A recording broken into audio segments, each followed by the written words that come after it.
राधा स्वामी जी। बाणी बाणी अज्ञात अनामी सतनाम सतपुरुष की।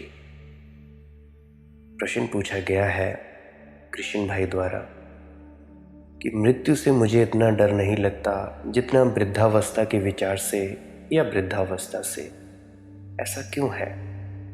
तो चलिए इसी प्रश्न के संदर्भ में आज की सत्संग वीडियो आरंभ करते हैं। देखो कृष्ण भाई, भय तो सिर्फ एक ही है, मृत्यु का। बाकी सब बहाने हैं। हर भय के पीछे मृत्यु का भय है। जो आदमी डरता है कि मेरा धन ना खो जाए, तुम सोचते हो धन के कारण भयभीत है?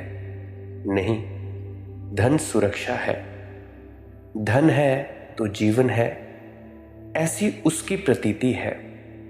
धन खो गया तो फिर जीवन भी गया। धन है तो कल बीमार होऊंगा तो चिकित्सा करवा सकूंगा। धन है कल बूढ़ा होऊंगा तो कोई मेरी सेवा करेगा। मेरे भी बुआ जी के लड़के हैं ऐसे ही, वो ऐसे ही पैसा पैसा करते रहते हैं। जब भी उनसे पूछो कि भाई तुम पैसा क्यों बचा रहे हो, तो उनका एक ही जवाब होता है कि मेरा परिजन जब कोई बीमार हो जाएगा तो भाई मैं उसके लिए लगाऊंगा। तो जब मेरी बुआ जी की मौत हुई तब वो धन भी उन्हें बचा नहीं पाता, धन ने बचाया नहीं उनको। और अब जब बुआ जी को मरे हुए 1-1.5 महीना हो गया है तो फिर से वही रोना रो रहा है। अगर कोई बीमार हो जाए तो मैं उसके लिए धन जोड़ रहा हूँ। धन है कल बूढ़ा हो जाऊंगा तो कोई मेरी सेवा करेगा, ऐसा हर व्यक्ति सोचता है। धन है तो मृत्यु से कुछ बचाव है।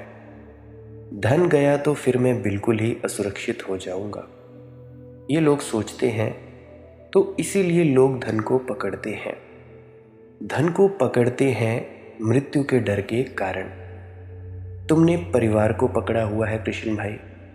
तुम सोचते हो परिवार के लिए, नहीं, अकेले में डर लगता है। अकेले में आदमी को अपनी मौत याद आने लगती है। इसीलिए तो रात के अंधेरे में तुम अगर निकलो किसी रास्ते से अकेले तो घबराहट पकड़ लेती है। भूत प्रेतों की आवाज़ें आने लगती हैं। भूत प्रेत चल रहे हैं आसपास। पैरों की पगध्वनि मालूम होने लगती है। खुद के ही पैर की आवाज़ भूत प्रेत की आवाज़ मालूम होने लगती है। खुद की छाया किसी प्रेत की आगमन की मालूम होने लगती है। क्या हो जाता है अकेले में? ये कौन प्रेत? ये कोई और प्रेत नहीं है, ये मृत्यु ही है, जिसे तुम दबाए रहते हो भीड़ भाड़ में, खोए रहते हो भीड़ भाड़ में, अकेले में प्रकट हो जाती है। बहुत से व्यक्ति मुझको कॉल पर बोलते हैं कि भाई ध्यान में जब हम डूबने लगते हैं, भजन में धुन सुनते सुनते हम लीन होने लगते हैं, मौत का डर बड़ा लगता है। लगेगा, यही तो डर है असली। और वृद्धावस्था से क्या डर हो सकता है? डर इतना ही है कि वृद्धावस्था आ गई, तुम बूढ़े हो गए, अब आखिरी कदम मौत है और कुछ भी नहीं। वृद्धावस्था मौत का द्वार है। तुम कहते हो मौत से मैं नहीं डरता, शायद इसीलिए कि मौत से तुम अपरिचित हो। मौत को देखा तो किसी ने नहीं।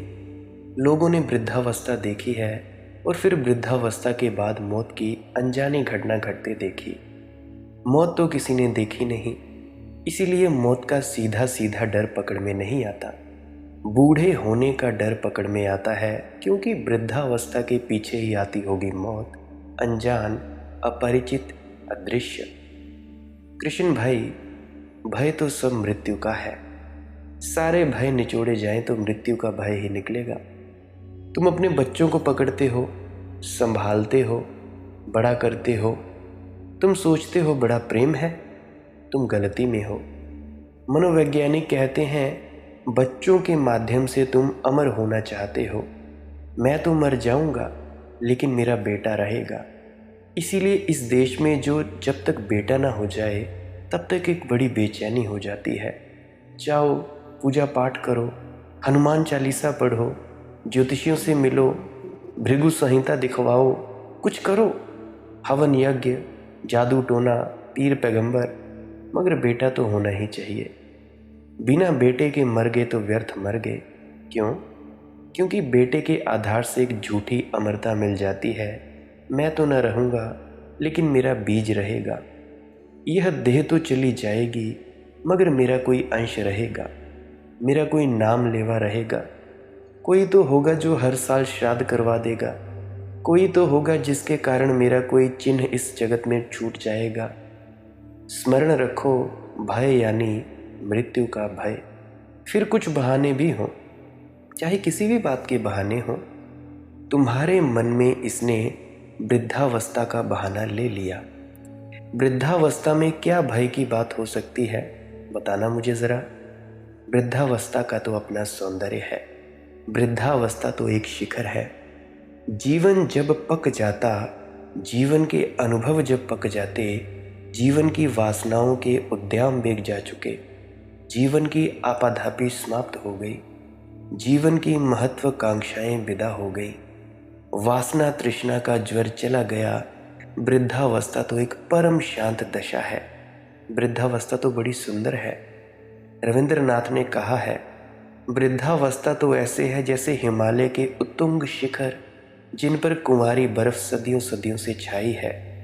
ऐसे ही जब किसी बूढ़े के सिर पर सफ़ेद बाल होते हैं, हिमाच्छादित शिखर बड़े सुंदर लगते हैं। मैंने एक संत देखे हैं, उनके बाल बिल्कुल सफ़ेद बर्फ की तरह। क्या बात है, उनको देखकर तो मंत्रमुग्ध हो जाया करता हूँ मैं। वृद्धावस्था का सौंदर्य तुमने गौर से देखा? तुमने बाबाजी महाराज की दाढ़ी देखी? हाँ, मैं जानता हूँ कि बहुत कम वृद्ध सुंदर हो पाते हैं। उसका कारण ये नहीं है कि वृद्धावस्था में कोई खराबी है। उसका कारण यही है कि जीवन भर गलत जिए, जीवन भर व्यर्थ जिए, तो वृद्धावस्था व्यर्थ हो जाती है। अगर जीवन को थोड़ा सार्थक ढंग से जिए होते, थोड़ा काव्यपूर्ण, थोड़ा रसपूर्ण, थोड़ा आनंदपूर्ण, थोड़ा प्रभु का स्मरण किया होता, थोड़ा ध्यान साधा होता, थोड़ा काम ऊर्जा का ऊर्ध्व गमन किया होता, तो वृद्धावस्था बड़ी सुंदर अवस्था है। वृद्धा अवस्था तो निचोड़ है तुम्हारे जीवन का, पराकाष्ठा है, तुम्हारी पूरी कथा है। वृद्ध के चेहरे पर पड़ी हुई झुर्रियों में वेद छिपे हैं। अगर कोई ठीक से जिया हो तो, गलत जिया हो तो निश्चित ही उन झुर्रियों में कुछ भी नहीं है, सिर्फ जीवन का विषाद है, सिर्फ जीवन की हार है। उन झुर्रियों में फिर विजय की कोई चमक नहीं है। लेकिन जब भी कोई ढंग से जीता है, सम्यक रूपेण जीता है, तो वृद्धावस्था प्रमाण होती है। और जिसका वृद्धावस्था का काल सुंदर होता है, उसे मृत्यु आती ही नहीं। दूसरों को दिखाई पड़ती है उसकी मृत्यु आई है, उसके लिए तो अमृत का ही द्वार खुलता है। सब सुंदर हो सकता है, बचपन सुंदर हो सकता है, वह नहीं हो पाता, क्योंकि शिक्षक हैं, माँ बाप है, समाज है, वे बचपन को कुरूप करवा देते हैं, पंगु कर देते हैं। अभी परसों ही एक युवती ने मुझसे आकर कहा कि मेरे बेटे को कुछ कहिए। मैं बेटे को साथ लेकर आई थी मेरे पास, मेरे यहाँ पे ही पड़ोस में रहती है, मैं भी बुआ जी के घर पे रहता हूँ। बेटा प्यारा है। मैंने पूछा, इसकी क्या तकलीफ़ है? उसने कहा कि यह बहुत ज़्यादा शोरगुल, नाच कूद, भाग दौड़ मचाए रखता है, इसे कुछ समझाइए। मैंने कहा कि तू गलत आदमी के पास ले आई, यही होना चाहिए, यही क्षण है नाचने कूदने के। अगर ये बहुत उछल कूद करता है तो इसको नृत्य सिखाओ। बजाय नाचना कूदना बंद करवाने के, इसकी नाचने कूदने की कला दो, कुशलता दो। फर्क समझ रहे हो? इसको आज्ञा दो कि बैठो शांत एक कोने में। ये नहीं बैठ सकेगा, और अगर बैठ गया तो इसकी ऊर्जा मर जाएगी, इसकी ऊर्जा बैठ जाएगी, फिर जिंदगी भर नहीं उठेगी। ना, इसकी ऊर्जा को दिशा दो, अवरुद्ध मत करो। अगर ये उछलता कूदता है तो इसके उछलने कूदने को नृत्य बनाओ, फिर नृत्य सुंदर हो गया। अगर ये शोरगुल मचाता है तो शास्त्रीय संगीत किसके लिए है, तो इसको आलाप भरवाओ, इसकी आवाज़ को शास्त्रीय संगीत में रूपांतरित करो। मेरे दोस्त का बेटा है, रजत का, वो अभी शायद 1-1.5 साल का होगा, बड़ा शोर मचाता है। तो मेरा जो दोस्त है रजत, वो शास्त्रीय संगीत उसने सीखा है, थोड़ा बहुत गा लेता है, अभी तो सैलून में काम करता है। तो वो जब भी वो शोर मचाता है उसका बेटा, तो वो उसको आलाप लगाना सिखाता है। तो मुझे बड़ी हंसी आती है, बड़ा प्यारा सा लगता है कि जब वो बच्चा भी उसके साथ गाता है। तो ऐसे करो, मैंने उसको कहा, अगर ये शांत नहीं बैठ सकता तो वृक्षों पर चढ़ना सिखाओ, पहाड़ों पर चढ़ाओ, नदियों में तैराओ, समुद्र में उतारो। ये मौका चूकने का नहीं है। इसके बचपन को इसकी पूरी गरिमा में जीने दो, क्योंकि इसी गरिमा के बाद इसका यौवन आएगा और तब इसका यौवन भी प्रगाढ़ होगा, गहन होगा। तो देखो, जिसका बचपन रूखा सूखा हो गया उसका यौवन भी दीनहीन हो जाता है। जिसका यौवन दीनहीन हो गया उसका बुढ़ापा रुग्ण हो जाता है। जब ये जवान हो जाए तो इसे मत सिखाना व्यर्थ की बातें, इसको सिखाना जीवन का रंग, जीवन का रस। जब ये युवा हो जाए तो इसे कहना कि सारे रंग, पूरा इंद्रधनुष तेरा है और सारे स्वर तेरे हैं, सारा सरगम तेरा है। नाच, जी, भरपूर जी, कुछ छोड़ मत देना अधूरा। हर क्षण को पूरा का पूरा पी जा, ताकि जवानी जाते जाते जवानी की दौड़ और जवानी की महत्वाकांक्षा और जवानी की तृष्णा सब अनुभव से गिर जाए। इसकी जवानी में संतोष मत सिखाना, इसे जवानी में संघर्ष सिखाना। इसे जवानी में कहना, कर ले जितनी विजय की यात्राएं करनी हो, क्योंकि फिर बुढ़ापा आता है। फिर बुढ़ापे में बैठना मौन, फिर बुढ़ापे में होना शांत, फिर वृद्धावस्था में प्रभु स्मरण, सुरति। ऐसे अगर क्रम से जीवन चले तो वृद्धावस्था अपूर्व है, अद्वितीय है। और हमने ऐसे वृद्ध जाने थे इस देश में, इसीलिए तो हमने वृद्धों को इतना सम्मान दिया, बूढ़ों को इतना सम्मान दिया। बूढ़े बाबा कहते कहते हमारे मुंह नहीं तकते थे। वृद्धावस्था सम्मानित हो गई थी इस देश में, क्योंकि हमने बड़े प्यारे वृद्ध लोग जाने थे। वे केवल उम्र से बूढ़े नहीं थे, वे अनुभव से परिपक्व थे। इस देश में वृद्धों को ही अधिकार था कि वे शिक्षक हों, गुरु हों, क्योंकि उन्होंने जीवन जिया है। सब उतार चढ़ाव देखे, अंधेरी रातें देखीं, अमावस्यां देखीं, पूर्णिमाएं देखीं, सुख देखे, दुख देखे, कांटे चुने, फूल चुने, उन्होंने सब जाना है। वे सब तरह से पक गए हैं। परंतु आज क्या हो रहा है? क्या हो रहा है आजकल? 22-23 के हुए नहीं, बीएससी की नहीं या कोई भी पढ़ाई की नहीं, हल्की सी, तो लगे पढ़ाने बच्चों को। अरे भाई, तुम्हें अपना अनुभव नहीं है, तुम क्या खाक अपना अनुभव दोगे अपने बच्चों को? क्या सिखाओगे बच्चों को? तुम घर से लड़ झगड़ कर जाते हो स्कूलों में और बच्चों को बेफालतू पीट देते हो। अब तो खैर बच्चों को मारना बंद ही कर दिया है, पर फिर भी आज भी हमारे हिमाचल में सरकारी स्कूलों में बच्चों को बेमतलब ही पीट दिया जाता है। मुझे आज भी याद है, जब मैं छोटा बच्चा था, 2री-3री कक्षा में, तो मुझे बेफिजूल पीट दिया जाता था। मैं ठीक भी करता था, प्रश्नों के उत्तर ठीक भी देता था, टेस्ट में उत्तीर्ण होने की कोशिश करता था, परंतु बाद में मैं घर पे जाकर सोचता था कि मुझे क्यों मारा गया, जबकि मेरे प्रश्न सही थे। और अगले दिन जब मैं शिक्षक से पूछता था कि भाई आपने ऐसा ही बताया था, तो जिस पे उन्होंने क्रॉस लगाया होता था, फिर मुझे कहते थे कि भाई सॉरी। अब वो सॉरी का क्या फ़ायदा? जो मुझे उन्होंने मारा, अब वो मार तो वापस नहीं हो सकती थी। तो आजकल के शिक्षक ऐसे हैं। सरकारी स्कूलों में हमारे आज भी ऐसा ही चल रहा है। परंतु पुराने ज़माने में कितने वृद्ध परिपक्व थे, उन्हीं के पास हम बच्चों को भेजते थे, क्योंकि उनके जीवन भर की दौलत काश बच्चों को मिल जाए तो बच्चे अभी से समृद्ध होने लगे। जो ठीक ठीक वृद्ध हुआ है, और ठीक ठीक वही वृद्ध होता है जो ठीक ठीक पूरा जीवन जिया है। मेरे गांव में तो ऐसे वृद्ध हैं 60-60 साल के, 65-65 साल के, उनकी अभी तक काम वासना ही नहीं गई भाई। वो काम वासना से मुक्त नहीं हुए।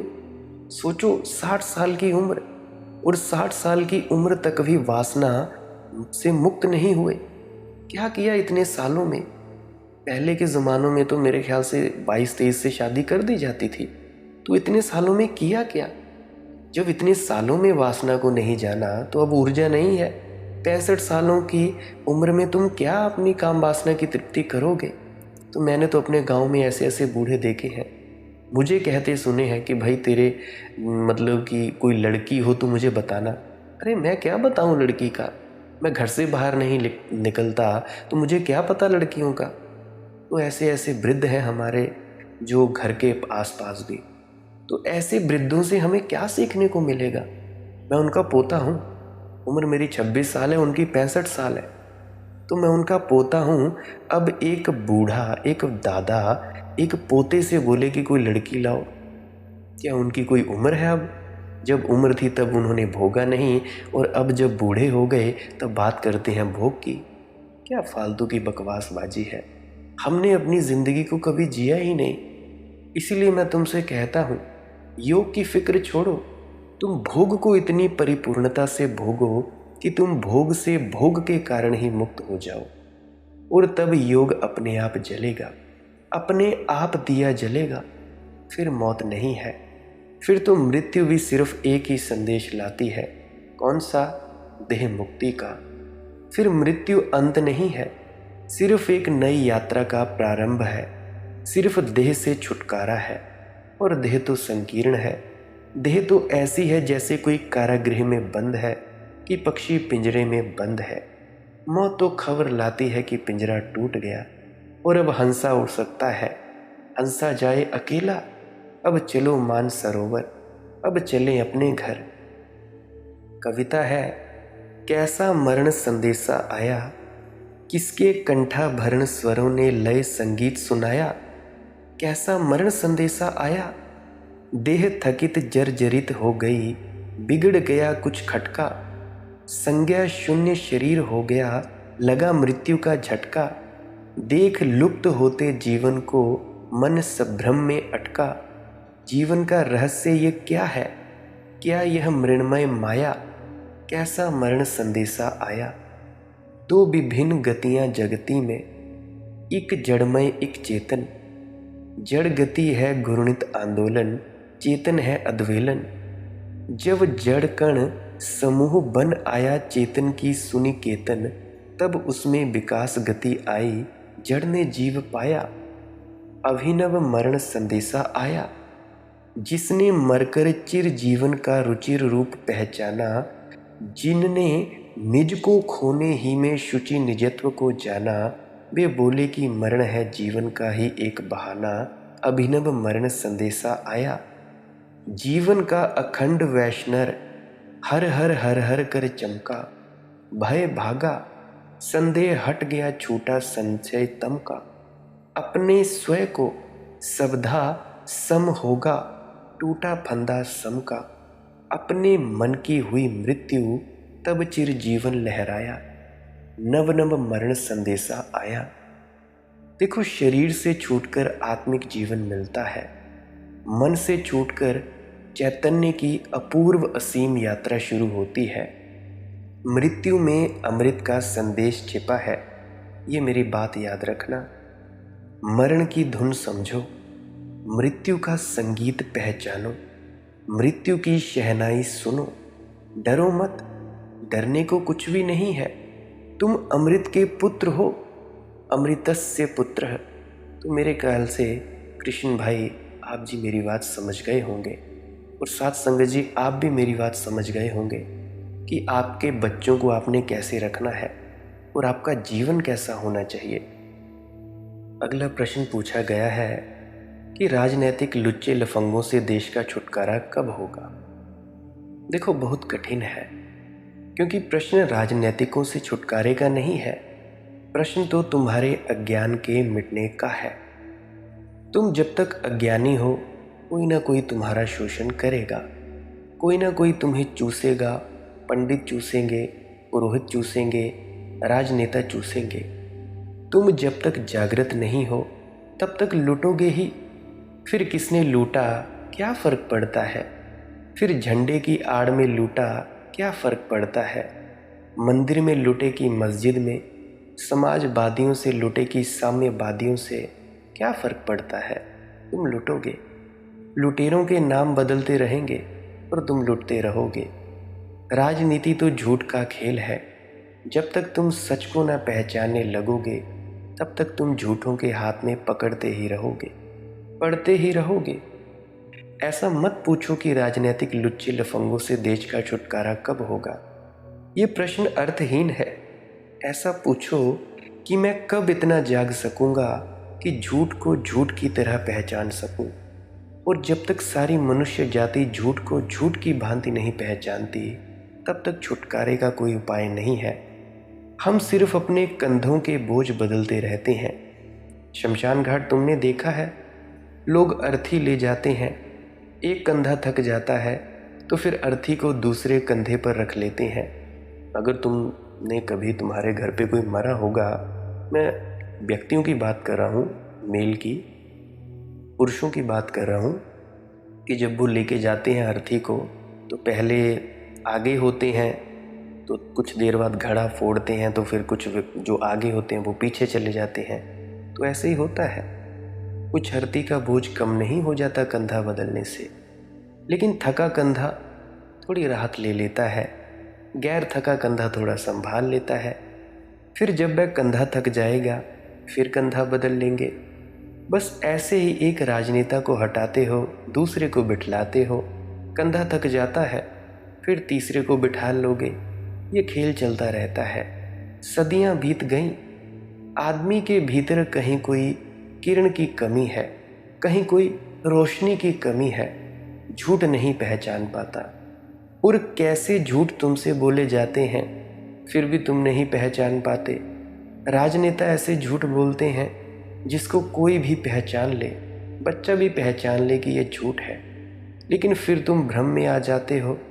तुम उनके आश्वासनों को फिर मान लेते हो, तुम फिर भरोसा कर लेते हो कि जी आ गया राम राज्य, इस बार पक्का आ गया। कभी नहीं आता। राजनेताओं से राम राज्य कभी आने को है भी नहीं। सच तो ये है कि राम के राज्य में भी कहाँ राम राज्य था, तो अब क्या होएगा। राम राज्य कभी रहा ही नहीं है। शूद्र उतने ही पीड़ित थे राम के राज्य में जितने आज पीड़ित हैं। एक शूद्र के कानों में शीशा पिघलाकर डाल दिया जाता था क्योंकि उसने वेद के वचन सुन लिए थे। ये राम राज्य है? ये कैसा राम राज्य? शूद्र और ब्राह्मण का ये भेद राम राज्य? स्त्री पुरुष के बीच इतना भेद था जिसका हिसाब नहीं। जब राम सीता को रावण से छीन कर ले आए तो उसकी अग्नि परीक्षा ली। स्वयं भी तो देनी थी क्योंकि सीता अकेली रही थी, राम भी अकेले रहे थे। और कई इतिहासज्ञ हैं जिनको शक है कि राम का शबरी से प्रेम था। मैं नहीं जानता, मैं कोई गवाही नहीं दे रहा हूँ कि था या नहीं, मुझे कुछ लेना देना भी नहीं, न शबरी से न राम से। लेकिन इतिहासज्ञ हैं, मैंने किताबें पढ़ी हैं जिनको शक है। लेकिन स्त्री पुरुष में भेद है। स्त्री को तो अग्नि परीक्षा देनी पड़ी, पुरुष तो सदा ही शुद्ध है, पति तो परमात्मा है, उसको परीक्षा क्या देनी। ये तो बेईमानी हो गई। या तो सीता की परीक्षा नहीं लेनी थी, और अगर लेनी थी तो दोनों को आग से गुजारना था। और फिर भी तुम देखते हो परीक्षा से भी क्या हुआ। लौटकर अयोध्या से सरसरी फैली होगी कि इतने दिन तक रावण के वहाँ रही, पता नहीं क्या संबंध रहा, कैसा रहा। लोग तो सदा लोग हैं, अफवाहों पर जीते हैं, अफवाहें ही उनकी सारी संपदा है। कहानी कहती है एक धोबी के कहने से, मगर मैं नहीं ये मान सकता। कोई धोबी कह रहे होंगे, कई धोबी कह रहे होंगे, क्योंकि धोबियों को मैं जानता हूँ, उनका धंधा ही यही है। एक धोबी तभी कह सकता है जब कई धोबी कह रहे हों। हवा रही होगी, पूरे गांव में यही चर्चा रही होगी, अयोध्या में यही कानाफूसी चल रही होगी कि मामला क्या है। इतने दिन तक रावण के घर रहकर सीता को ले आए, कोई एक धोबी के कहने से राम ने सीता को छोड़ा होगा, ये बात जंचती नहीं है मुझे। ये तो बड़ा ही अलोकतांत्रिक हो जाएगा कि 99% लोग पक्ष में थे और 1% लोग पक्ष में नहीं थे। उस 1% के लिए 99% के विचार की हत्या की गई। ये तो राम राज्य नहीं होगा, यह तो अल्पमत का राज्य हो जाएगा। और फिर जब अग्नि परीक्षा ले ली थी, फिर तो सीता को छुड़वा देना जंगल में, गर्भवती स्त्री को, सीता को, बड़ा अन्यायपूर्ण है। फिर परीक्षा का क्या हुआ? फिर परीक्षा का अर्थ क्या था? और अगर ऐसा ही था कि लोग बहुत निंदा कर रहे थे तो स्वयं भी सीता के साथ जंगल चले जाना था, तो कुछ बात भी होती। राज्य बचा लिया, पद बचा लिया, पत्नी छोड़ दी। स्त्री का मूल्य ही क्या है? लोग तो उसको पैर की जूती समझते रहे हैं। नहीं, उस दिन भी राम राज्य का खाक रहा होगा। राम राज्य कभी नहीं रहा। राम राज्य आएगा तब जब तुम्हारे भीतर ज्योति होगी, जब तुम्हारे भीतर ध्यान का प्रकाश होगा, जब बहुत लोग ध्यान पूर्वक जिएंगे, तब ये संभव है। और अब मुझे पता है बहुत से ज्ञानी लोग कमेंट सेक्शन में आएंगे, कहेंगे कि तुम श्री राम को ऐसे कह रहे हो। अरे भाई, मैं नहीं कह रहा हूँ, तुम्हारे शास्त्रों में ही ऐसा लिखा है। मैं वही बात तो बोल रहा हूँ। उसके बाद तो मैं बस तर्क के हिसाब से आगे की बात कर रहा हूँ। अब ज्ञान मत देने लग पड़ना। मैंने भी रामायण पढ़ी है, आपने पढ़ी होगी, आप ज्ञानी होंगे, इतना मुझे पता है। मुझ अज्ञानी को क्या पता? आपको तो रामायण कंठस्थ होगी। मैंने बस पढ़ा है कि ऐसा हुआ। अब उसके हिसाब से मेरे मन में सवाल उठे, तो अब मेरे मन के सवालों के जवाब कौन देगा? बहुत से लोग कहेंगे कि वो भगवान थे। अरे भाई, भगवान थे तो ऐसा क्यों किया? संत कबीर ने तो अपनी पत्नी छोड़ी नहीं, गुरु नानक देव जी ने तो अपनी पत्नी छोड़ी नहीं। इतना सम्मान दिया अपनी पत्नी को, संत कबीर ने सम्मान दिया अपनी पत्नी को। कहानी तो तुमने सुनी होगी कि एक जो करियाने वाला था, राशन देने वाला, उस व्यक्ति ने संत कबीर जी की पत्नी को बोला कि भाई मेरे साथ वासना में उतरो। तो संत कबीर ने तो अपनी पत्नी का अपमान नहीं किया, और ना तो संत कबीर जी की पत्नी ने वैसा काम किया। तो ये होती है स्त्रियों की इज्जत। सच्चे संत महात्मा ऐसे होते हैं। संतों की तो बात ही कुछ और है। उस वक्त अष्टावक्र जैसे ही व्यक्ति थे महान, सुपच जैसे व्यक्ति थे महान, और तो मुझे कोई महानता लगती नहीं। और या तो मुझे ये गपोड़ शंख सारी कहानियाँ लगती हैं कि ये सब जो भी लिखा होगा सब झूठों ने ही लिखा होगा। सच तो मुझे इनमें कुछ लगा नहीं, सब कूड़ा कवाड़ा है इनमें। तो देखो, राजनीति तो झूठ पर चलती है। एक राजनीतिक पार्टी नुकसान करती है, फिर उसको सुधारने के लिए दूसरी को लाओ, वह और नुकसान करती है, फिर तीसरी को लाओ। ये जारी रहा है। आदमी की छाती पर शोषण जारी रहा है और जारी रहेगा। कसूर तुम्हारा है, तुम जागो। कसूर राजनीतिक का नहीं है। राजनीतिक तो सिर्फ अवसरवादी है।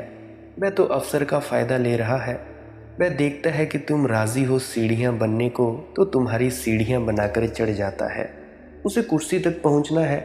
तुम कुर्सी को जब तक आदर दोगे, तब तक कुछ लोग तुम्हें सीढ़ियाँ बनाकर कुर्सी पर पहुँचते रहेंगे। कुर्सी को आदर देना बंद करो। कोई ज़रूरत क्या है?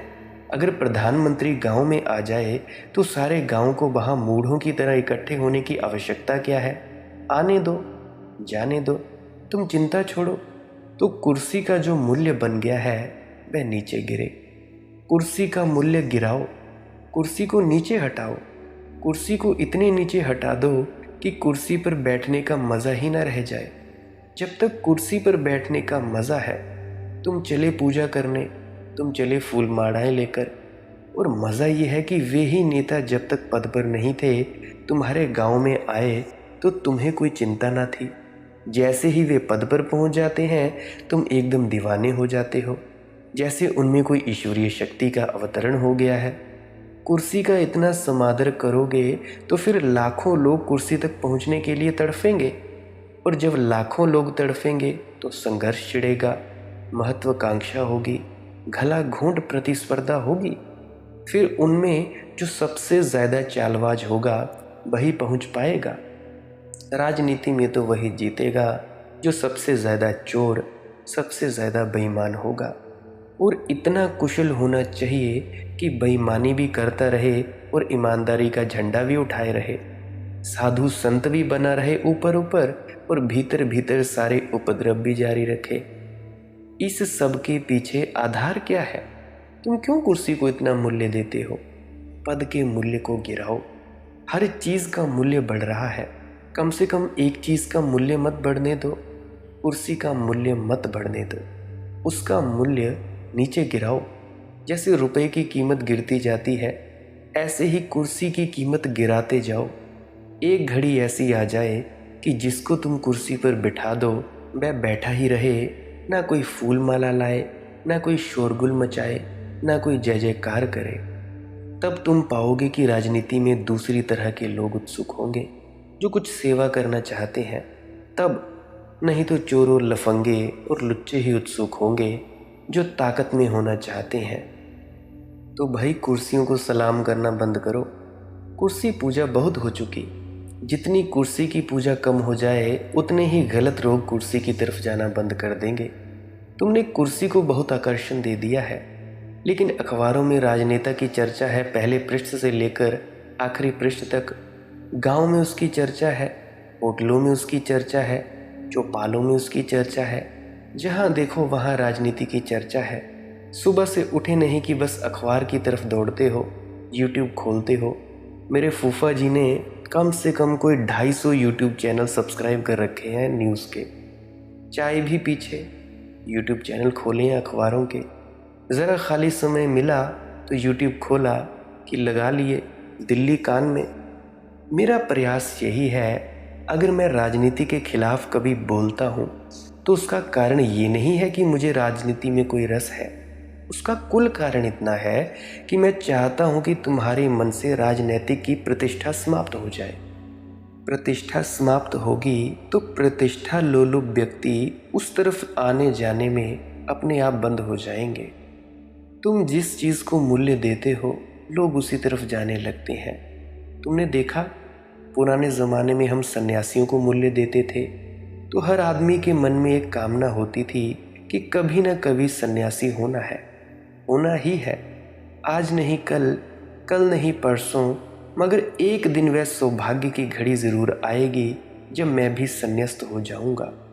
लोग सपना देखते थे सन्यासी होने का।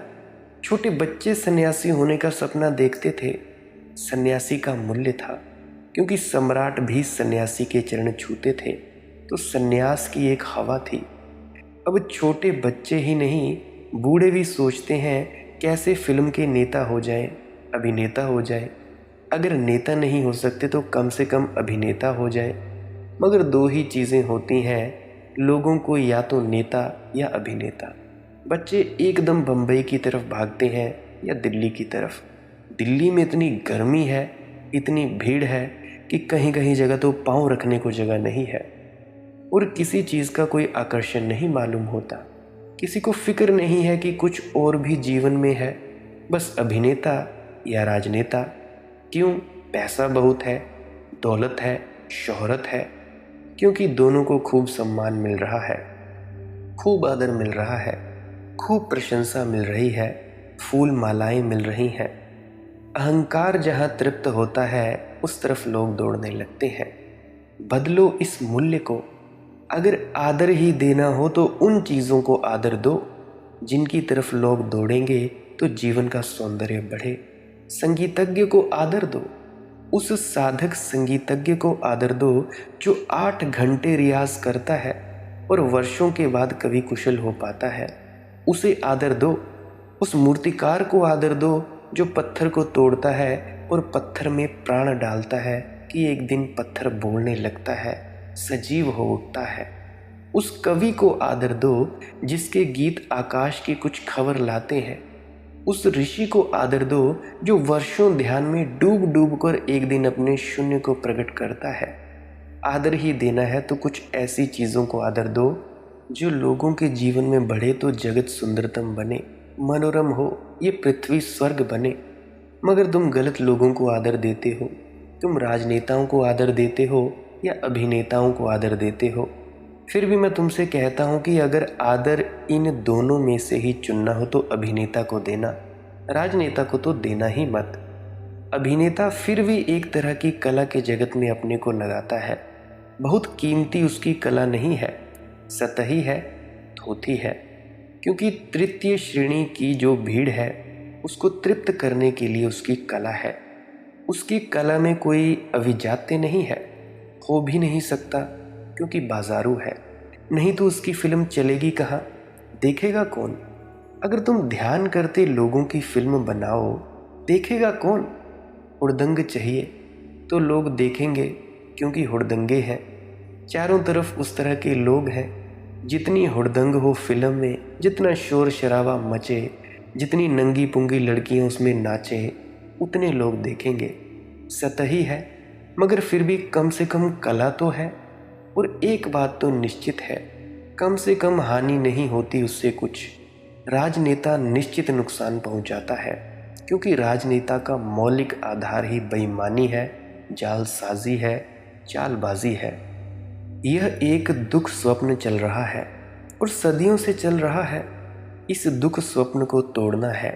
मनुष्य की महत्वाकांक्षा को कुछ ऊंचाइयां दो, परमात्मा पाने की अभिप्सा दो, पद पाने की नहीं। ध्यान की तलाश दो, धन की तलाश नहीं। दूसरों को जीतने का प्रलोभन मत दो, स्वयं को जीतने का विचार जन्माओ। राजनीति का अर्थ होता है दूसरों को कैसे जीत लूं। धर्म का अर्थ होता है स्वयं को कैसे जीत लूं। इसीलिए धर्म और राजनीति बड़े विपरीत हैं। धर्म फैले तो राजनीति अपने आप सिकुड़ जाएगी, और अगर धर्म ना फैला तो राजनीति फैलती ही रहेगी। मैं हिंदू, मुसलमान, सिख, ईसाई जैसे धर्म की बात नहीं कर रहा हूँ। मैं धर्म में उस बात की बात कर रहा हूँ जहाँ भीतर उतना सिखाया जाए। भीतर उतरो, तभी सच्चा धर्म प्रकट होगा। अगर धर्म के बारे में नहीं जानते, सच्चे धर्म के बारे में, तो मेरी पुरानी वीडियोस को अवश्य सुन लेना। आदमी जीतेगा तो जीतने की आकांक्षा आदमी के प्राणों में है जब धर्म फैलेगा। अगर अपने को नहीं जीतेगा व्यक्ति तो दूसरों को जीतेगा। धन्य भागी हैं वे जो स्वयं को जीतते हैं, क्योंकि स्वयं को जीतकर ही परमात्मा के मंदिर का द्वार खुलता है, शाश्वत जीवन उपलब्ध होता है। और अभागे हैं वे जो दूसरों को ही जीतने में लगे रहते हैं, क्योंकि दूसरों को तो जीत ही नहीं पाते। दूसरों को जीतने की चेष्टा में स्वयं को भी गंवा बैठते हैं। गुरु प्यारी साध संगत जी, आज का सत्संग यही समाप्त होता है। अगर आप जी का कोई प्रश्न हो तो कृपया उन प्रश्नों की पुष्टि करने के लिए पुरानी वीडियोस को अवश्य सुनें। मुझे आशा है आप जी को पुरानी वीडियोस में अवश्य उनके जो जवाब मिल जाएंगे। अगर फिर भी ना मिले तो टेलीग्राम पर जाएं, सर्च करें मालिक की मौज सत्संग, तो वहाँ पे अपना मैसेज छोड़ सकते हैं।